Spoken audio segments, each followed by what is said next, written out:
서울 동부구치소의 코로나19 집단 감염 규모가 커지고 있습니다.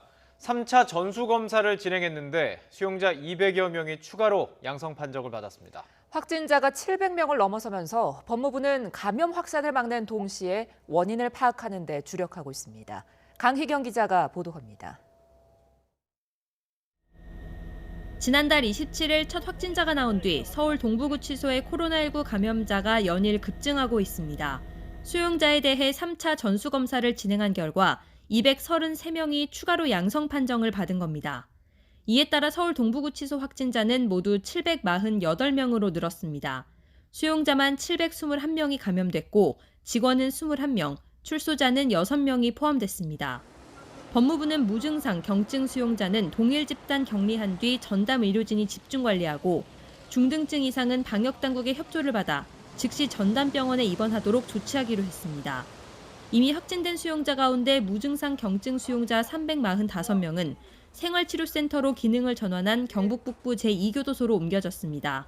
이처럼 대규모 감염이 이뤄진 데 대해 법무부는 직원 확진을 통한 전파 외에도 코로나19 3차 대유행 이후 신입 수용자가 무증상으로 확진된 채 들어왔을 가능성이 큰 것으로 보고 있습니다. 특히 시설 내 빠른 확산에 대해서는 각 동과 모든 층이 연결돼 있고 체육시설 등 모든 편의시설이 실내에 밀접돼 있다는 점을 원인으로 꼽았습니다. 또 법원이나 검찰 등 외부 출정, 높은 수용 밀집도와 불충분한 환기도 확산 속도를 높인 것으로 보고 있습니다. 법무부와 방역당국은 재발을 막기 위해 신입 수용자를 통한 외부 유입을 차단하는 데 주력할 방침입니다. 교정시설이나 군부대 등과 같은 집단생활시설에서는 집단 발병을 예방하기 위해서 신속 항원검사를 활용한 선제검사를 확대할 계획에 있습니다. 또 합동 진상조사단을 구성해 집단 발생 원인을 정밀하게 분석하고 교정시설 내 급속 확산에 대한 책임 소재도 규명하기로 했습니다.